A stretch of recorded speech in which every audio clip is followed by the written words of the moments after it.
Cole. You're kidding. Just one shot? They're not all zombies, Doug.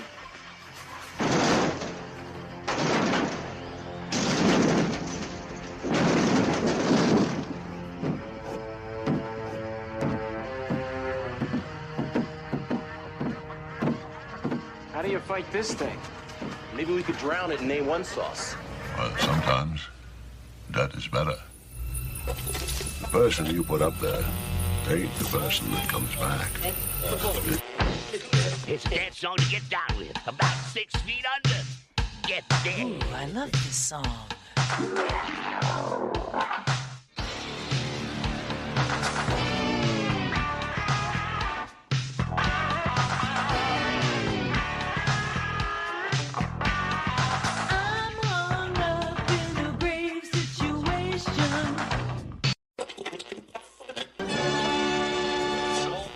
And now we come to the thrilling final episode of our radio drama. Hello and welcome everyone to episode 265 of the Rotten Views podcast. Thank you everyone for showing up to another new episode. If you're a new listener, thank you for stopping by. I appreciate you taking the time to listen to me talk about movies.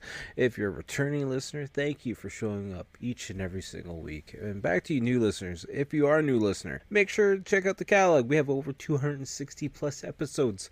I do horror movies, action movies, comedy movies, good movies, and a lot of bad movies because I enjoy watching bad movies. I mean, I shouldn't say I do a lot of bad movies. I do a lot of movies that most people probably don't enjoy, but I find a little bit, a smidge of something in them that I enjoy. So hopefully today's movie is going to be another one of those because I actually haven't watched this movie. If you guys are returning listeners, for the most part, when I do a blind watch, I don't look anything up on the movie. I pick a movie quickly by reading the description, looking at the cover image, and seeing who's in the movie, and saying, hey, you know what? Let's take a shot on this one. So that's what we're doing today. Today, we are watching The Vagrant from 1992, starring Bill Paxton. I don't know why I put a little bit more pep into saying Bill Paxton's name. I mean, I'm a big Bill Paxton fan, not gonna lie. I enjoyed a lot of his movies, and probably my favorite movie of his is probably a movie that not a lot of people know. If you're a very, deep dive vampire fan, you'll know the movie, but we'll discuss that once I start talking about the people in this movie. But before we do get into the podcast episode at hand, let's do a little bit of housekeeping like we like to do each and every single week. Housekeeping? I think you're sleeping. Housekeeping? Could you come back in an hour? Housekeeping, you want towel? More towels. Need sleepy. Housekeeping, you want mint for pillow?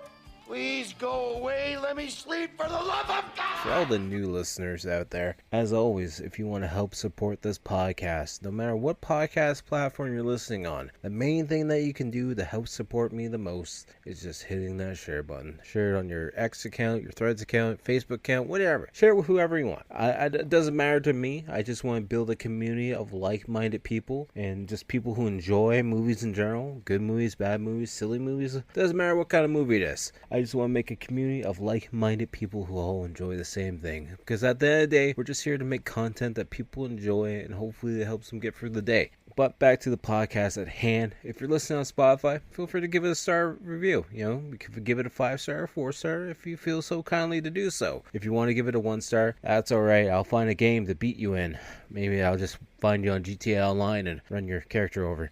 That's besides the point, though. If you really want to give it a 1-star, I'll understand, I guess. If you're on Apple or iTunes, feel free to give it a review, or whatever podcast platform you're on. If there's any kind of review system, feel free to do so. And if you want to keep in touch with more of my content, make sure to follow all my social medias. All the links are down below. At Typhonstein, you can find me on Instagram, Facebook, Threads, X, and the main thing being the YouTube channel. We've been pushing the YouTube channel. I know I've been slacking on doing the live streams, but we've been keeping up with the daily shorts. I was going to say the daily videos. There's not daily videos. We have new videos or old episodes of the podcast, I should say, dropping every single Monday. And we have new gaming videos dropping every single Wednesday. I used to do live streams a lot. I've just been trying to get caught up. We're in October now, or getting close to being in October upon recording this, and I still gotta get my October sketches all done. So I've been trying to get that done, doing the Lunchbox series for my daughter, and a bunch of other things here and there, podcast episodes, video editing, all the other fun stuff. So, and we also have some merch out as well. If you want to check that out,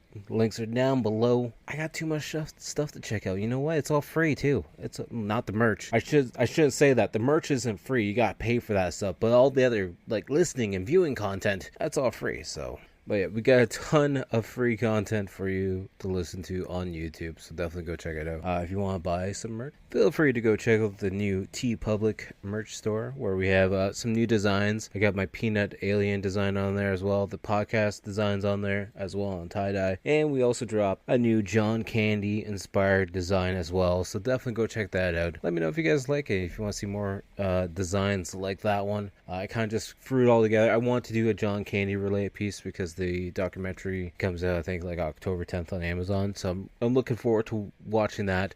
So I want to do something Candy related because he was one of my favorite actors growing up as a kid. I love his movies. I don't think he has a bad movie, to be honest with you. That's just a personal opinion. You can let me know if he has some bad movies down in the comments below, or whatever your thoughts or opinions are on him. I'd love to have some chats about John Candy. He's a great Canadian actor. Spaceballs, Uncle Buck, Planes, Trains, and Automobiles, Canadian Bacon, Stripes. The list goes on and on. Cool Runnings. Can't forget Cool Runnings. That's a fun one. And the last thing that I'm going to throw at you guys to promote, make sure to check out the CWC, Canadian Wrestling Championship page. We have an Instagram page as well as Facebook page. Got some new merch dropping for there as well. And we're going to be doing some new wrestling content here soon. We are finalizing on a lot of things right now, so it's a lot of work, but it's a lot of fun things to do, and we're going to have a metric ton of content for you guys. There's going to be so much content for you guys to just enjoy. It's going to help keep you busy during the winter months that are slowly approaching on us, but let's not talk about that because I don't want to talk about snow. But with that being said, let's get back to the podcast at hand. Like I said, we're watching The Vagrant from 1992.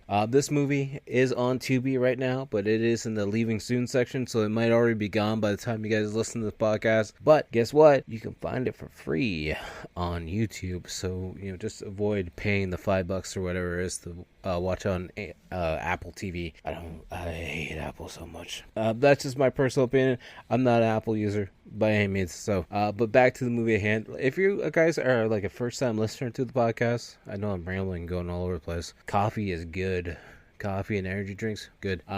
So for all your first-time listeners, this is going to be a spoiler-heavy episode. This movie came out in the 90s, though, 1992. Like I like to do each and every single episode, I'm going to be talking about the movie from start to finish and hitting all the points in between that interest me. So if you don't want to be spoiled, feel free to go watch it on Tubi or YouTube and come back and listen to me talk about the movie. Or just sit back, relax, listen to me talk about the movie, and I'll either make you really want to go find a copy of it, or you'll be okay with skipping it. I leave that judgment call up to you at the end of this podcast episode. But the movie at hand has a 5.8 out of 10 on IMDb, 32% on Rotten Tomatoes, and a 3.1 out of 5 on Letterboxd. The description as read on IMDb: a businessman buys a house, but he has a hard time trying to get rid of its previous tenant, dirty bum. This movie is directed by Chris Wallace. So he's done a lot of special effects work. He was the part of the special effects team for 1985's Enemy Mine. He was part of the special effects team for 1986's The Fly. He also did part of the special effects for 1984's Gremlins. He also worked on Arachnophobia, where he was part of the creature effects supervisor team, and that movie came out in 1990. Also in 1989, he was part of the effects designer and creature design for The Fly 2. I think there was a typo on IMDb, so it threw me off. He's also part of the makeup team and creature design team for House 2, the second story from 1987. So he's done a lot of special effects. I'm not sure which ones, if he's the main effect guy or whatnot, or if he's just one of the helpers, or I'm assuming he's one of the main ones. He's also in 1991 he worked on Naked Lunch. I'm not sure if anyone remembers that movie. That movie's interesting, and I'm going to be doing that for the podcast at some point. When? I don't know yet, but we're definitely going to be doing that one on the podcast because I watched that movie once, and it was confusing and trippy and weird, and I want to watch it again. Anyways, the writer for this movie is Richard Jeffries. He was the writer for 2003's Cold Creek Manor. The writer for 2008's TV movie Living Hell. The writer for 1982's Blood Tide. And he was the writer for Warbirds, which doesn't have a date on it for some reason. Now that I'm looking through the IMDb, it doesn't show it at all. But in 1988, he also did the screenplay for Scarecrows. I watched that movie a couple nights ago. Wasn't too bad. I enjoyed it. We're going to hop over to the cast listing. Michael Ironside is also in this movie, playing Lieutenant Ralph Barfus. We're not going to talk about him. We usually only talk about two of the cast members. We're going to obviously talk about the main guy, but we want to also talk about the Vagrant, who's played by Marshall Bell, who's also General Owen in 1997's Starship Troopers. He's also George Orcato, I probably butchered the last name, in 1990's Total Recall, as well as he was Mr. LaChance in 1986's Stand By Me. He was also Webster in 1988's Twins. He's got a bunch of other recurring roles. He's also in the Dick Tracy movie. He was in 14 episodes of The Otis Rookie from 1987 to 1988. I actually don't know that one. He was also in an episode of Hill Street Blues. So he's got a bunch of roles. But now we're going to jump over to our main lead, Bill Paxton, who's playing the character of Graham. He's also known for being Dad Meeks in 2001's Fertility. He was also in 1986 Aliens playing Private Hudson. He was Bill Harding in 1996 Twister. He was Fred Hayes in 1995's Apollo 13. But the movie I want to talk about the most, that I personally enjoy him in a lot, actually there's a couple movies I want to actually mention quickly. When talking about Bill Paxton, you gotta mention 1985, where he played Chet in Weird Science. He was also in 1984's The Terminator, playing the punk leader. But the one I want to talk about the most, that's near and dear to my heart, is from 1987. He's playing Severin, where he plays the vampire in Near Dark with Lance Henriksen and a bunch of other characters, actors I can't remember. But there's a little guy from River's Edge in it. And he looks like he never ages, but he does eventually age. But he's always like a dickhead kid in every single movie. I forget what his name is. I could look it up, but I don't want to. So with that being said, if you know who I'm talking about, just leave it down in the comments below. See, I'm trying to inject some, community response from you guys. If you don't know who I'm talking about, just let me know who it is, Let me know what movie you remember him from. For me, it's River's Edge, because he's a dickhead in it. I mean, Bill Paxton's a dickhead in Near Dark, and the kid that I'm talking about is a dickhead in Near Dark as well. I mean, all the vampires in the movie are dickheads, but that's why it's a really good movie. But with that being said, let's jump over to the tagline. The tagline for this movie is, "He's not just in your mind, he's in your house."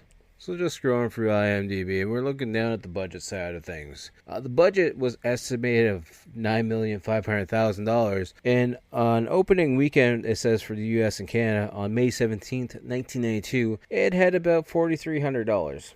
Ouch. No wonder nobody talks about this movie. It's technically a big-ass flop. And apparently, worldwide gross, it had just shy of $6,000. I don't know how this movie did so bad.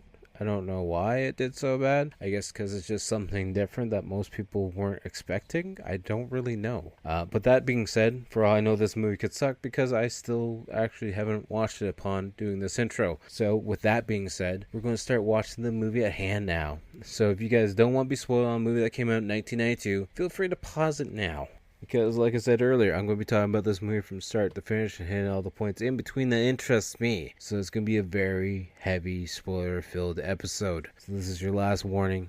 So don't get mad at me in the comments below because I spoiled some stuff for you. The movie came out in 1992, for damn sake. And you had plenty of time to watch it. I know you probably didn't know about the movie until clicking on this episode. That's not my fault either. But you can watch it for free on YouTube, so feel free to pause it now if you need to. With that being said, if you're at home, hopefully you get comfy, get some candy. We're getting to the Halloween season. Don't eat all the Halloween candy, though, okay? I know you've probably already got it. It's probably not going to make it to the Halloween. That's fine. You can buy more later. It's fine. Don't worry about it. Just get comfy, get some snack. If you're at work, hopefully this helps you get through the day. And like most of you guys and gals do, I know you're listening in the car, going to work or from work or on vacation, wherever it might be. Just, keep your eyes on the road and get to wherever you're going nice and safely. And I know you probably want to hit that old person crossing the road that's taking forever and probably crossing it on a red when it says not to walk. But, it's only 10 points. Don't hit them. Don't do it. You're better than that. I know you got the urge. you gotta fight off that urge, because you gotta stick around so you can listen to more episodes of the podcast and buy my merch. Just saying that down in the description below, buy some t-shirts,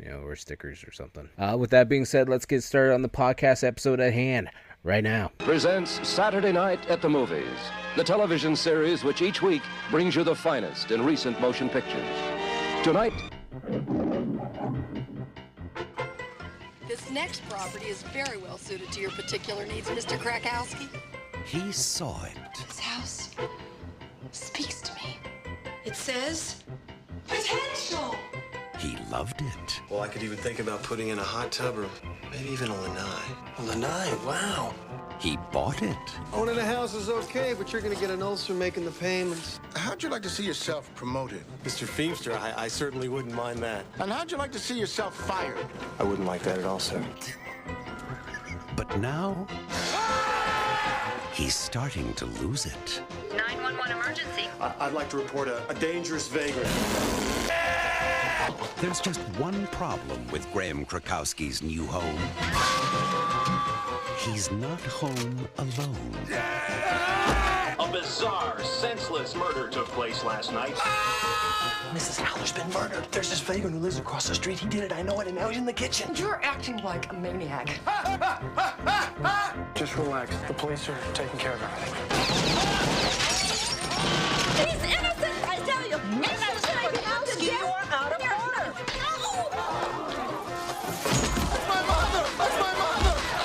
I'm attracted to you. It's so sexy. It's not often I get a nice young man like you to talk to. It's scary. So scary. It's funny. What could you possibly see? So funny. You seen a blue 78 Ford station wagon? You mean like the one on fire out there? It's a scream. What if the authorities actually found out I killed her? I see the dessert menu. The Vagrant. There goes the neighborhood. One neighbor at a time. So we see it's an MGM movie, a Brooks Films production. I don't know who they are, but MGM was behind it. So how did it flop so badly? Let's find out. We got this like weird music playing in the background as the intro credits are starting to play, and then the Vagrant in a really cool, unique font pops up on the screen, and then we just cut to some basic office building where a bunch of people are sitting at desks. There's no actual cubicles between them, just a bunch of desks, bunch of paperwork all over the place. Where we see Bill Paxton's character Graham working away at his desk, and he's got, this is just to age the movie a little bit. We see this big ass honking calculator that you could probably knock somebody out with now.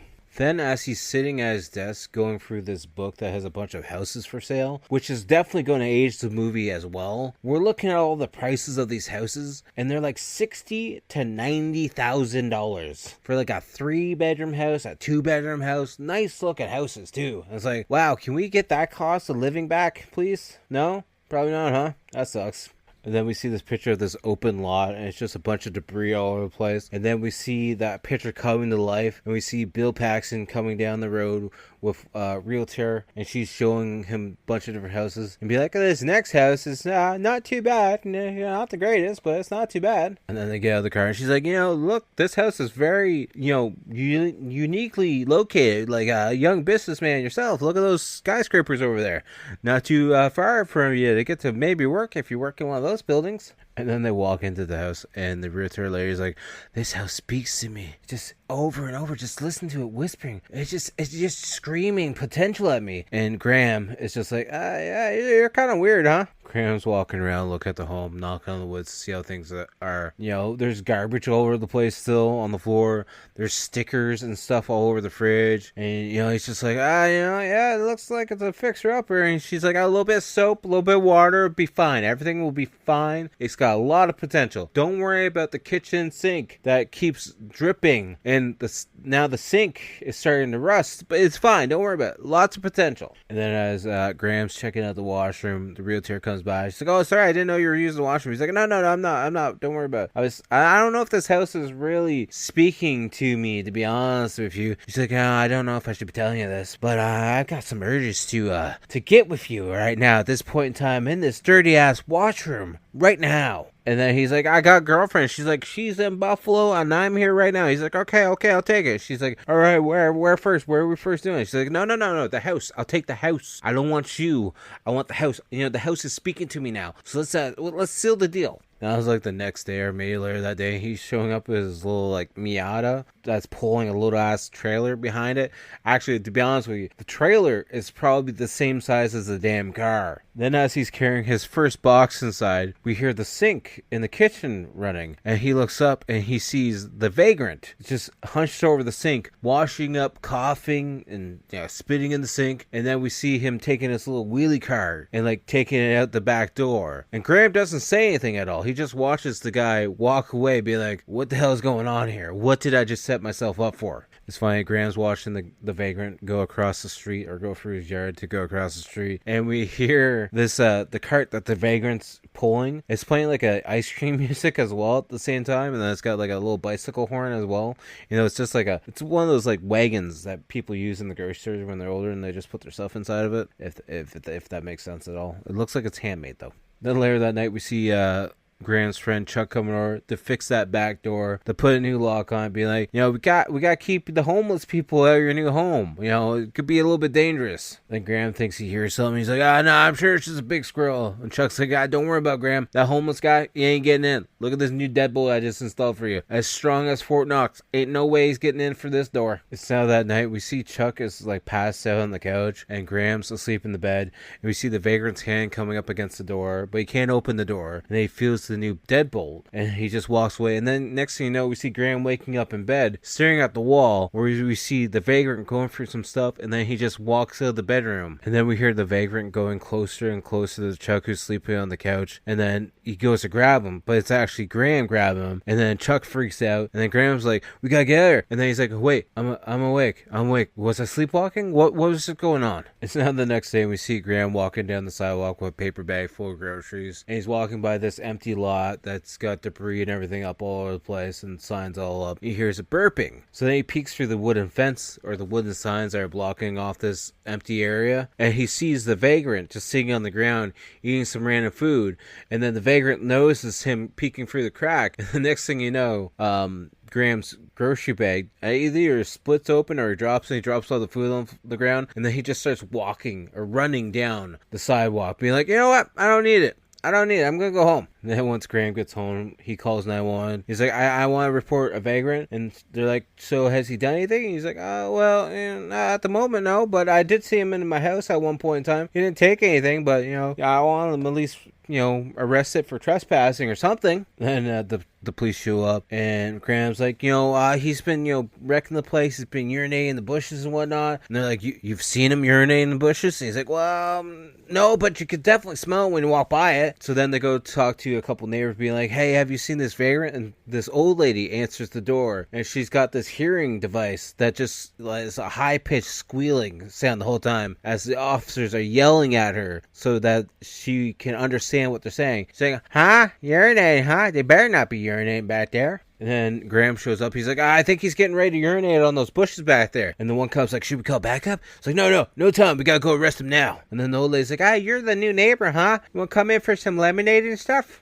And then the Vagrant starts like fighting with the cops, and they're like, we gotta throw him in the back seat and read him his rights. And then the Vagrant turns around and locks eyes with Graham, and we see his face, and it's all like mutated kind or deformed, and it looks like he's blind in one eye. But the special effects on him looks really damn cool. I'm not gonna lie, it looks really sweet. Then we see Graham back at work, and his boss, Mr. Feemster, comes around looking for his report. So Graham hands him his report. He's like, so how would you like to see, a raise by chance? He's like, well, I'd like that a lot. He's like, well, what about getting fired today on the spot? How about that? He's like, well, I wouldn't like that at all, actually, to be honest with you, sir. And then they exchange some words, and, Mr. Feemster was kind of like testing him out. And then, Graham says some stuff, and they're like, nobody likes an ass kisser. And then he walks away, and then Mr. Feemster's looking at other people's desks, and he sees like a stuffed animal on TV, so he's just like, that's going in the garbage, I'm not having that in my office. It's later that night, and Graham's getting ready to make some dinner, and he hears some sounds. So then he goes to the window, like living room window, and looks out across the street. And we see the Vagrant's got a fire going in that open lot. He's, cooking up some food, like he's just, out there barbecuing, just having a relaxing night. So then Graham calls 911 again. He's being like, I want to report a vagrant. You know, you just arrested him yesterday and he somehow escaped jail already. And then she's like, God, just one second, sir. This is the point in time where phones had the cord still. So he's trying to reach the phone to the window, and he drops his wife's picture or girlfriend's picture or something on the floor. So he goes to pick it up, and then as he's looking out the window, the vagrant's there staring at him. So then he starts freaking out in the kitchen, starts tossing stuff around, tosses his whole dinner all over the place, and then he's trying to talk on the phone because the operator comes back, but then the phone breaks his hand, so then he pulls out this brick of a cell phone to try and call 911 for help. So he's using that brick of a cell phone to call 911 again, and the operator comes back on, he's like, yeah, and then he just hangs out the phone being like, I can't deal with this crap. And now it's the next morning, we see a giant construction crew of people all around the house, and Chuck's like, so how you paying for all this, buddy? How you paying for all this? He's like, I'm taking out a second mortgage, don't worry about, going to get a big ass fence, going to get a bunch of security systems all over the place. I'm going to make sure this place is like Fort Knox. Nobody's getting in. And then Graham takes Chuck over to where the vagrant stays, that open lot that's got debris all over the place, and we see his little camp set up. He's like, I tried to follow the vagrant the one morning, and I just don't know where he went. He just kind of disappeared. His face is all mangled. It looks like he has a head injury. One eye's all mangled. One arm kind of just limps there, and he kind of just limps and shuttles around. And pretty much Chuck's just being like, man, the guy's had a hard life by the sounds of it. Why don't you just leave him alone? I'm sure you're just being over paranoid, that's all. We see us later that night, and Graham's bringing his girlfriend to the house. She's just showing up on her vacation time apparently at this point in time, because she didn't move in originally or is in the picture originally until now. But anyways, she's showing up now, and there's a giant wooden fence with a security gate and everything, and there's spotlights all over the house and all over the fence, and she's like, wow, this place is really bright, huh? That's crazy. And Graham's carrying in all her luggage. And he's like using the security code to lock up the house. And he's like, I'm just doing that for, so no undesirables show up. She's like, so is this a bad area then? A bad neighborhood that you're living in? Like, what's going on? It's like, no, just for safety reasons, that's all. Anyways, this is his girlfriend from, I think they said Colorado at the beginning of the movie. And she's looking around being like, you really don't have much furniture, huh? She's like, you're waiting for me to show up to help pick out your furniture for you, weren't you? He's like, well, yeah, no, you don't want to spend your vacation picking out furniture for me. That's definitely not like a fun thing to do at all. It's later that night, and we see Graham waking up. And he's staring at the vagrant, and the vagrant's like feeling up his knee. And then I'm assuming he goes to grab him by the junk. And the next thing we know, we see Graham searching for a closet. And he's like, I know there's a trap door in here. There's gotta be a trap door in here. I know it's definitely here. And then his girlfriend's like, Graham, what you doing? He's like, just looking for something. No big deal. He's like, I should have warned you, honey. Sometimes I, talk and walk in my sleep, and I just do some weird, silly things. That's all. That's why I'm here. I'm just, searching through the closet, making a noise and mess and everything. Sorry. So it's now the next day at work, and Graham's sitting working at his desk, and then Mr. Feemster comes around with this Mr. Pockwitz guy, who's apparently a new business associate who's got a lot of money. He's like, yeah, Graham's my best worker, I was, Swedish descent, just like you actually. And Graham's just got a weird look on his face, being like, yeah, definitely just on my mother's side, just like a little bit, a quarter of it. Yeah, we're kind of the same. No, we're not. It's at this moment that I started to pay a little bit more attention to Mr. Feemster's voice, who's played by Stuart Pankin. And I understand why. I knew who he was. He's the actor or voice actor behind Earl Sinclair from The Dinosaurs from 1991 to 1994. I had no idea until now. He also has voice acting roles for Batman the Animated Series, the Aladdin cartoon, the Mask cartoon, Adventures in Wonderland, Duckman, Private Dick / Family Man. He's in the stupid striptease movie, Bone Chillers, Quack Pack, Darn Cat, Honey, We Shrunk Ourselves. I don't know that one. That's 1997. He's also the mailman in the Angry Beavers cartoon series, which I just bought the box set for that because I'm a big Angry Beavers Nickelodeon fan. I'm an adult, for sure.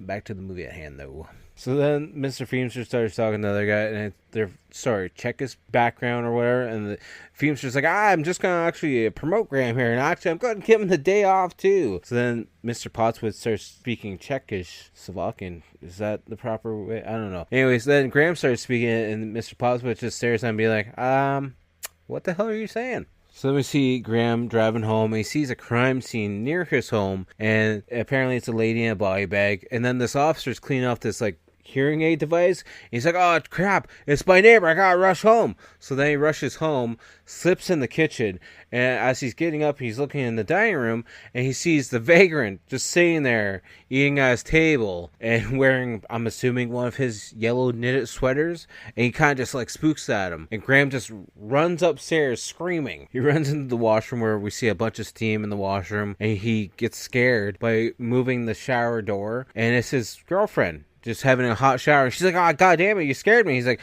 oh, we got to hurry up. You got to get dressed. You know, there's a Vagrant. And, you know, he's in the kitchen eating food. And Edie, his girlfriend, it's like, you know, he's just a poor, hopeless, you know, homeless man who is eating garbage out of the trash can. So I let him come inside so he can have some actual food and not have to go for the garbage. And he's like, are you crazy? Are you crazy for letting him inside my home? What are you doing? So then they start arguing in the bathroom, and she's like, you need to get out of the bathroom. You're acting like a maniac. He's not a serial killer. He's just a homeless man down in the kitchen who wants some food. So then he shuts the door. He's like, you know, you need to lock the bathroom door. So he goes to the bedroom to call 911, and then he's looking at the bedroom window, and he just sees the Vagrant, you know, going off on his little merry way with his little wagon. And then we see Lieutenant Ralph Barfus showing up, who's played by Michael Ironside. And of course, it's him and his buddy and their homicide officers, and he's like, Graham's like, I haven't touched anything. I'm sure there's fingerprints all over the place. And Ralph's like, so you said he was in here eating a sandwich? He's like, yeah, my girlfriend decided to make it for him for some reason. So then Ralph's sitting down. He's like, all right, what's your name? And he goes to spell it. And he looks up and he's like, how the hell do you spell your last name? So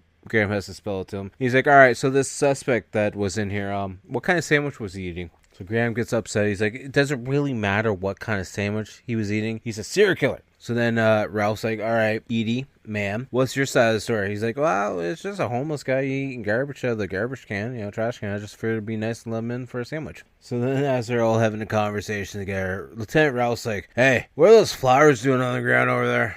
And Graham picks them up. He's like, well, no, they're for you, Edie. They're to celebrate my promotion at work, and I was hoping to have a nice romantic night with you, but apparently that's not going to happen. Graham keeps having a lot of weird dreams, because at this point in time, Graham's having this weird dream where he's watching the Vagrant rail Edie for some reason behind, and then he just wakes up to her being like, Graham, time to wake up, you know, sun's out. So he wakes up and tries to put his glasses on his face, and they're all sideways, and he's like, I broke my glasses somehow. But he's confused now because he's holding his glasses, the one arm is broken. He's looking over at the night table, and there's some wire snippers, or like branch snippers, and somebody cut the arm of his glasses off. And he's like, who would have did that? And then we just see Edie getting in a taxi cab, telling Graham, you know, good luck. And she's driving off as it starts to rain, and he just walks out in the middle of the road being like, why are you leaving me? And then we see Graham out for lunch with Chuck, and he's like, Chuck, every time I wake up in the morning, I'm a little bit paranoid. I somehow find pants in the stove, books in the washroom, especially in the shower, and urine in the blender, and I have no idea what's going on, Chuck. And he's like, the police are right. My neighbor's dead and buried now, and they say anybody could have killed her. And I'm saying to you, Chuck, I might have killed her in my sleep, and I don't really know if I did or not. And Chuck just stares at him and be like, you're crazy. So then Chuck wants to give Graham his buddy's number, who just opened up a shrink office, and Graham's like, I can't. What if they figure out that I actually killed her? And I can't go to jail if they figure out I killed her. And he yells it in the middle of this fancy restaurant, and then the waiter comes over and be like, so how's everything going, gentlemen? Everything good? And Chuck's like, can I see the dessert menu by chance? We now see Graham in bed, and the phone's ringing, and it keeps ringing and ringing. He finally takes his hand out from underneath the blanket, and finally finds the phone, answer it. And the lady on the other side is like, so, Graham, by chance, are you awake? By chance, you know what time it is? It's 10 o'clock. You know you should already be at work, right? And he wakes up all shocked, and he looks at the alarm clock, and it says 3:42. And then we see a pair of scissors, and we see the cord for the alarm clock has been cut. And he's like, I'll be there. I just need to get dressed. I don't know what happened. I'll be right there, promise. So then as Graham's getting ready to go downstairs, the music starts to pick up a little bit, and he starts smelling something as he gets downstairs. He looks around the house a little bit, can't find where the smell is coming from. So then he starts to head into the basement, and the smell's getting stronger and stronger. So he goes over to to this one container where he finds a dead rat. He's like, well, that's not the smell. So he keeps going farther into the basement, and he finds this heart-shaped box that looks like it should have chocolates inside of it. He opens up the box, and of course there's severed fingers inside of it. He freaks out, and then we see the Vagrant is like hiding in the corner of the basement. Obviously Graham sees him, starts freaking out some more, and then the Vagrant just grabs his little wheelie cart, and there's like this ramp that goes out of a door on the back of the house of the basement. He goes out of it, and then he slams the door, and then he opens up the door again to laugh and like scare Graham up some more, and then he slams the door again, and now we see the police officers are all showing up to look over the whole house because of course there's some severed hands and a chocolate heart box in the basement. And we see Graham outside on the front porch being like, Chuck, see, I told you, he's the Vagrant. He's been living in my basement the whole time. He's been messing with me the whole time. And then we see Lieutenant Ralph. He's like, those fingers been decaying for a while. You haven't smelt that anytime sooner? Are you sure you haven't been smelling that? Are you sure you have not smelt that at all?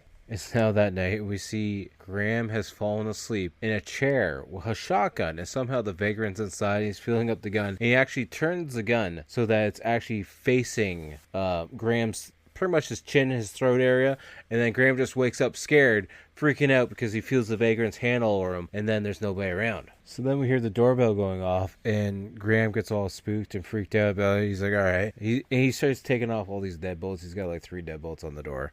And he opens up the door, and he's got the shotgun still in hand. He's just facing whoever's on the other side of the door, and it's the realtor. And she's like, so sorry, I guess I should have called before showing up. I just got your message. And it's like, it's the middle of the night. Why are you showing up? He's like, how did you get in? She's like, well, the front gate's wide open. She's like, wow, do you hunt, by the way? I see how you're holding that shotgun. And he's like, no. And then they just start rolling around, ripping all their clothes off, and the Vagrant's just sitting on their side behind a fire, just listening to them. It's now 7 a.m. the next morning. The alarm's going off. He finally wakes up, and he's looking around all confused and shocked because the place is wrecked. There's clothes all over the place. There's closets and doors off. There's random doors throughout the house that look like they're all just stashed on the side. And he's like, what happened? What did I do? And then we see Ralph and his crew of homicide officers outside pretty much staking Graham's house. And then he's waving for these vans to show up. And we got like 5 different black panel vans that are showing up. And then they just start cutting holes into this fence to get a better view of the house. And then next thing you know, we see a bunch of officers all pointing sniper rifles for the holes that they just cut in the fence to be ready to shoot at any moment. And then Graham's walking around his house all confused with the shotgun in hand, by the way, with the front door is still open as well. And he hits this button and the alarm starts going off, so he gets spooked, accidentally pulls the trigger on the shotgun, it shoots the ceiling, and then all the SWAT officers start shooting at his house. So then he goes to hide behind the island in the kitchen, and he's all freaked out, being like, what's going on? Why is everyone shooting at me? And then Ralph comes in behind the SWAT officers, being like, what could you say, Ralph? Huh? What could you say? And Graham's like, and then Ralph's like, I got a phone call to check your dumpsters, because apparently there's a real estate agent inside of it. And Graham's like, the Vagrant, he killed her. He got in, he left his note, and he wrote it in her blood. He's the one that killed her, and I just woke up. So then one of the agents comes running around, scared, spooked out. He's like, you gotta go check the fridge, Ralph. You gotta go check the fridge. So then Ralph goes to check the fridge, and we see the real estate agent's head inside the fridge, as well as her foot and I think a hand. And it's all tied up like the netting on a ham. And Ralph's like, I always knew I was gonna catch a serial killer. And then we see Graham being arrested and dragged through the police station as reporters take a picture of him. And then Mr. Feemster comes to see him. He's like, there's gonna be no attorney at all. You're getting put away. And Graham's like, but it was the Vagrant. I didn't do anything. It's all false. It's all lies. So then we see Graham in court, and his mom is trying to defend him, being like, he's a good kid, he's never did anything wrong. And then they're trying to get her off the stand, and she starts fighting a little bit, and then she has a heart attack and falls on the ground. And then Graham starts freaking out, being like, my mom. And then we just see a police officer taking the double hand and just beating her on the chest to try and bring her back to life. But nothing's happening. She's stiff. Legs up in there, hands up in there, everything. Dead. So then we see some news reporters, outside the courthouse, describing the case and everything that's happening. And then we see Graham being brought out of the courthouse, and his mom is being stretchered out, and she's on a gurney, and she's got the white cape on and everything, dead body, right? Anyways, the whole body just slides off the gurney and just slides down all the stairs. And I'm assuming now Graham is living in a station wagon, because we see the station wagon that still has $699 written on the window in the big chalker or paint mark. And this car is just white smoke coming out of the back of it. You can't see any of the vehicles behind it because it's like the Chevy Chase National Lampoon's Christmas Vacation station wagon, but not nearly as good. Not nearly as good condition. And we just see him driving. And he's going farther and farther into the desert. Stops at like this roadside gas station, but of course nobody's answering the doors for him. We see a bunch of trailers behind, and he knocks on the door, and this is where X-Rays, he's a blind guy, opens the door and be like, how can I help you? He's like, the sign on the door says you're looking for a manager. If you're still looking for a manager, I'd like to apply, I guess. Then the X-Ray pulls out a gun. He's like, so where you running from? This is an itty-bitty trailer, and I got a gun. And I know I'm going to hit you sooner or later. You probably won't get out of the trailer. So where you running from? Just let me know what you're running from, because nobody comes out here in the middle of nowhere unless they're running from something. So then Graham gives him a fake name, being like, I'm just Jerry Kramer. I'm just traveling through. I don't really have much in life at all. And he's like, well, they call me Ray. They call me X-Ray because I'm blind. He's like, well, I'm just looking for a place to settle down. Nothing fancy. Just, try to live on my own. So we see Graham getting set up in this little trailer, and he's unloading some of those boxes. He unloads one box, and he sees a book inside of it. And it's the same book that he found in the house when he first moved in. The music starts to change a little bit, and then one of the neighbors, Dodie, shows up, being like, "Hello, I just want to show up with this, cake, some weird ass cake with a bunch of sprinkles and shit on it. Just, want to say hi." So the first night in the trailer, Graham's having a bad dream, and he wakes up because he thinks the Vagrant's there. He smashes his head off the little shelf above his bed. So then he goes over to Dodie, being like, hey, can you help me? She's like, oh, you're bleeding. She's like, yeah, well, come over to my place. I'll explain it all to you. And he explains the Vagrant, and then he pulls out these handcuffs. He's like, I don't want to do anything bad, so can you just handcuff me to the bed every night? That way I don't do anything bad while I'm, sleepwalking? And Dodie's, staring at him while licking her lips while he's in his box, being like, it gets real lonely around here at night. There's not really a lot of men of my age that are around here. She's also got a really annoying laugh. And as soon as he's handcuffed to the bed, she starts feeling him up. And he's like, I wasn't really expecting this. She's like, yeah, I know you want me because, you just want, it's your kink. That's why you wanted to be handcuffed to the bed. And God knows how much time has gone by. But X-Ray and Jerry or Graham are sitting down, having a couple beers. And X-Ray says, I want to tell you, everyone's telling me how great of a job you're doing around here. And Graham has a mullet now at this point in time. And it kind of looks like the original version of Joe Dirt at this point in time.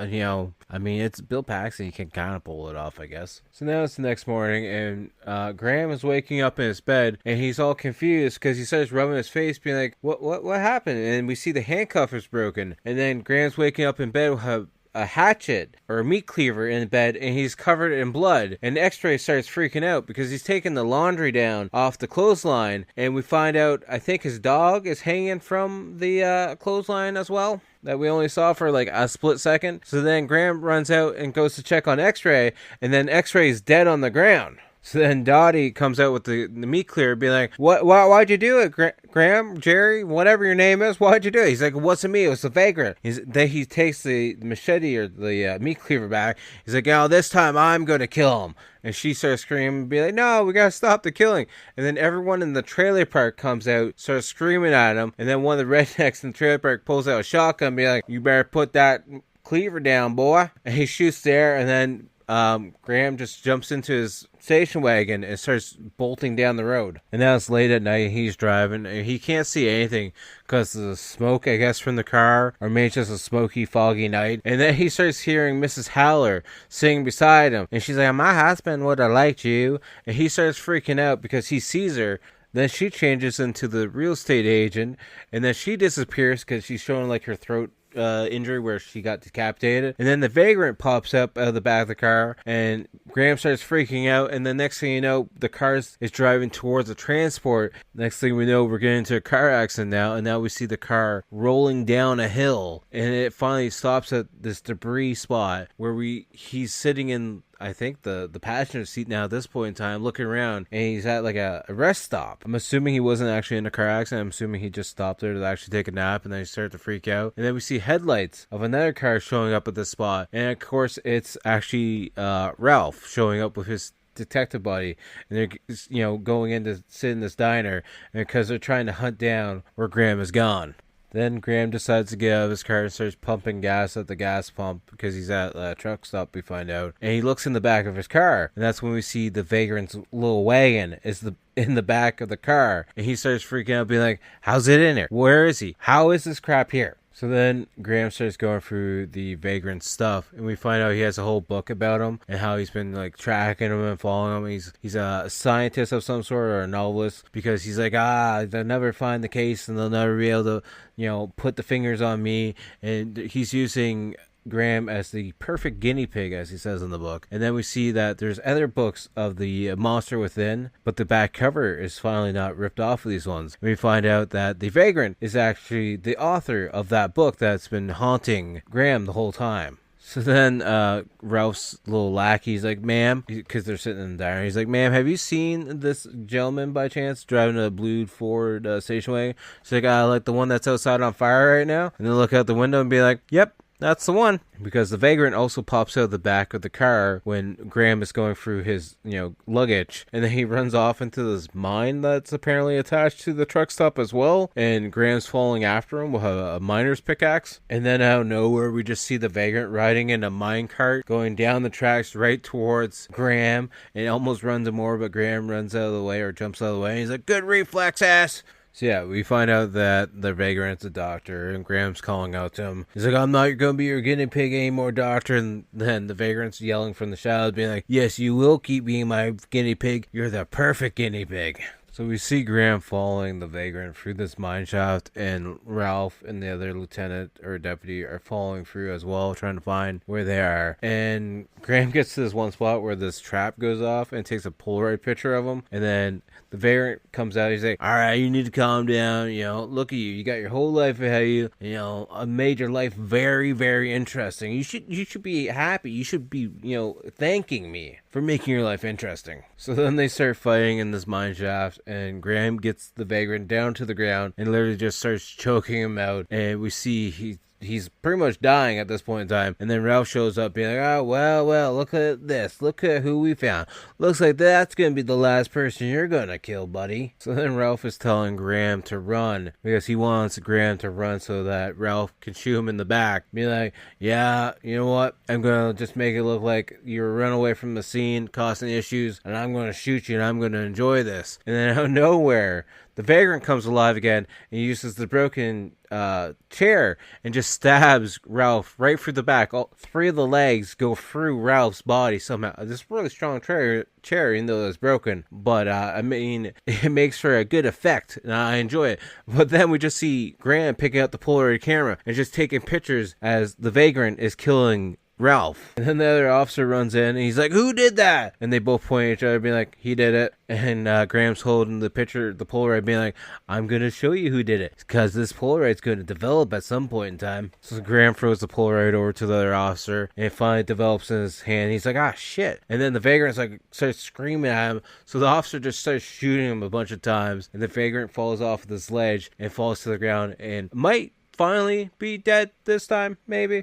So the Vagrant lands on a bunch of cactus on the ground below, and there's a bunch of officers around now, and Graham's signing off some paperwork and looks back at the Vagrant. And the officer's like, don't worry about him. Doc says he's probably not even going to make it to the hospital. Don't worry about it. It's going to be fine. Then we cut and see Graham's being shown this new house. It's a beachside house, 10 times fancier than the last one he had. And he gets the keys for it, and he goes over to the kitchen tap and turns it on. It's got good water pressure. Turns off the tap, and then it starts to drip like the last tap in the old house. And then the Vagrant's music starts to play. He starts staring at the tap and starts freaking out. And then it fades to black, and we just hear the Vagrant laughing in the background. And we can tell he's definitely been messed up by the Vagrant.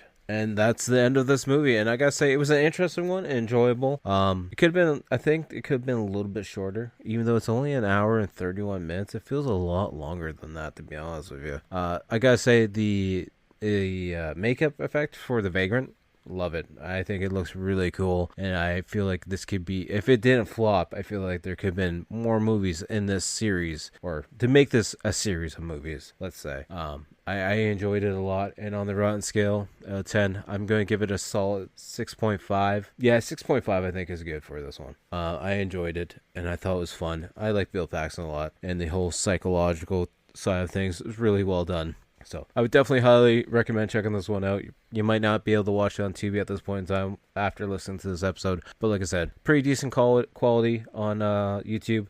There is like maybe 2 minutes where the audio is completely gone for some reason. I'm assuming they had to cut it out for YouTube reasons, but other than that, decent quality on YouTube. Well, we're at that point in time where we're going to pick what we're going to watch next week, and we're going to go back to Tubi, like always, and it's going to be another blind watch. This one's from 1994. It's another horror comedy, and it's called Shrunken Heads. The description as read on Tubi. Inspired by their favorite comic book heroes, young Tommy and his pals take it upon themselves to clean up their menacing neighborhood by busting the local street punks. I mean, it should be a fun one. The cover image looks pretty fun, so that's what I'm pretty much going by. That's how I usually do these. So it's going to be a blind watch, so hopefully you guys will check it out. You know, if you want to watch it beforehand, go check it out on Tubi for free. As always, make sure to check out the outro band, travel-based horror band, Blood Opera. They're linked in the episode below because Spotify allows me to do that if you're listening on Spotify now. If not, find all the links down below. Find them on Amazon Music, Spotify, and anywhere else that you can listen to music pretty much. And as always, check out all my links down below. You can find me on all social media accounts at @TyphonSign.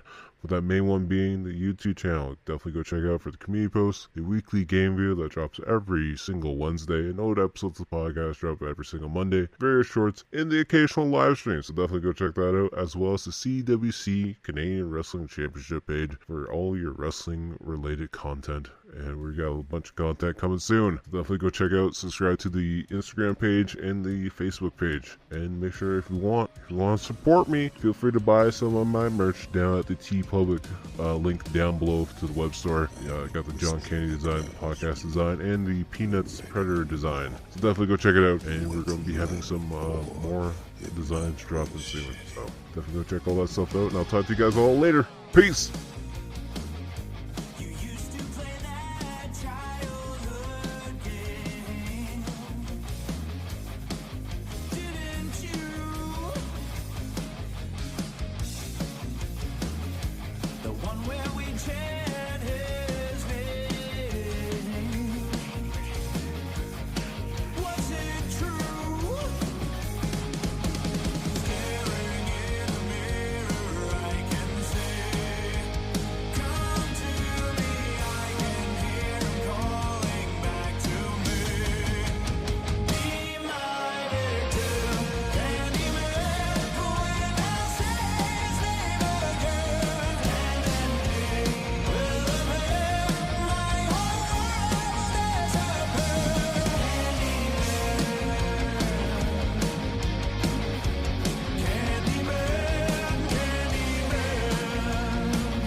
Was there for